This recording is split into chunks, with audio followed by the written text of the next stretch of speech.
Well, in case you are a public servant, you better think twice about what assets you decide to acquire using the money that you have embezzled from the ministry that you might be working in or some other public institution. Why?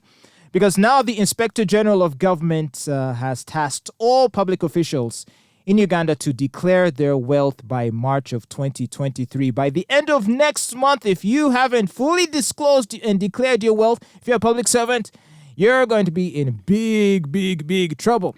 Now, she said, the Inspector General of Government, that these officers should use the online declaration system, which was launched by the government years ago. So you have no excuse. You can just do it online. Just say, I own this house here. I own this pair of shoes. I own these pairs of trousers. Fill out the online form so that we as a country can know what it is you own, such that if tomorrow we see you driving a big fancy Mercedes-Benz, we can ask the question, but where did you get that money? Mm-hmm. Do you think it's too little too late?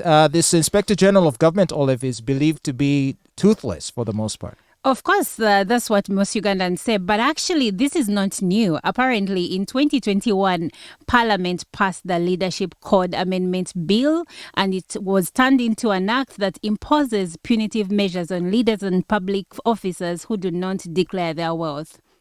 Or make false declarations. So what has happened to those who have either failed to declare or made a false declaration? Of course, they say there are punitive measures when they don't do that. Apparently, they may have to forfeit their positions. Let's say if they're parliamentarians, they may have to give up that seat, but we know nothing like that has ever happened. And of course, if it is found out, according to the law, if it is found out that you under-declared, you may have to forfeit what you did not present. But we also know that still did not happen. Okay, so it just seems like a giant waste of time, especially considering the fact that really there are much bigger fish to fry, number one. And number two, already as it stands, there's plenty of information that can be used to prosecute existing public officials. Right? Really? Because some people are keeping money in houses. Haven't you seen videos of some public officials or relatives of public officials that have bags and bags of money and, they're just picking monies in their bedrooms? Like, do you remember that gentleman that was murdered at the expressway? He used to work, I don't remember his names, but it was said that he worked for the State House. And this guy, it was shown in a certain video before he died, was sharing videos of himself in a certain room with bags of money. Okay, so and what happened to him? No, of course he was killed. I know you know this story. This gentleman was killed along the expressway with someone's wife. Oh, yeah, that one. You remember that one. So what I'm trying to say is that you may say that there is enough evidence to take these people to court, but at the same time, some of them are keeping money, not in banks, at home. How are you going to present that evidence? Now, do you think this whole idea of people declaring their wealth before they start a job, should it be extended to the private sector also? Why private sector? There's a lot of embezzlement in the private sector also. I mean, you've been seeing stories of various major banks, local major banks in Uganda, where, people have been caught transferring money from accounts we're talking billions of shillings, right? Are you insinuating or... So my point... Are you trying to link that incident of a certain gentleman who died and now his estate is in trouble?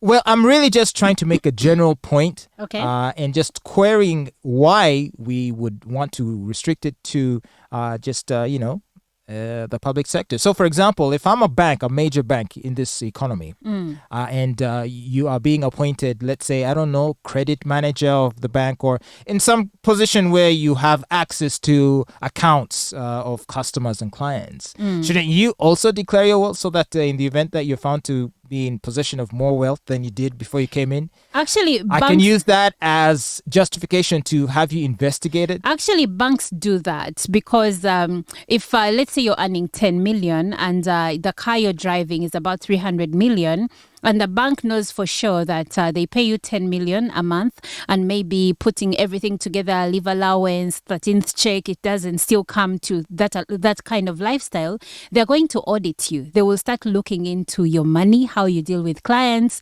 and at the end of the day, they'll come to the bottom of it. Banks do that a lot. Okay, yeah. And, So and in particular banks, where it's very sensitive. It is very sensitive. Actually, in the banking sector or even in the corporate sector, especially in the private sector, if you are living beyond your lifestyle, you are causing everyone to start, rather living beyond your means, you're calling attention to yourself. So it is better, even if you're earning so much money, to stick to your RAV4, to stick to your Mitsubishi. If you're to buy a Benz, buy a compressor. Don't go and buy a Blue Tech or something, because people are going to be like, okay, wait a minute. How much does this person earn? But if you're a woman, don't you have an advantage here? Because you can just claim, oh, my boyfriend bought me this new Mercedes. My boyfriend built me a house. There is that too, but still an investigation will be launched. Are you married? Okay, if you have a boyfriend, you will have to have a word with audit. I don't know if I told you of a story when I was still a teller, and I was earning under 2 million shillings at the time. So I get a deposit of just 3 million, nothing much. Then I receive a call from the internal auditor. And he's like, Olive, you received 3 million shillings. I'm like, it was from my boyfriend. And he's like, so you mean your boyfriend gives you 3 million? I'm like, it's just 3 million. So what most bankers do, when you have lots of money, you don't save it in your bank that employs you. You open an account in another bank. That's where you take your money, because here people are going to be looking at you funny. That's true. That's true. Well, what did you do to that wonderful boyfriend who would bless you with those millions? Where is he?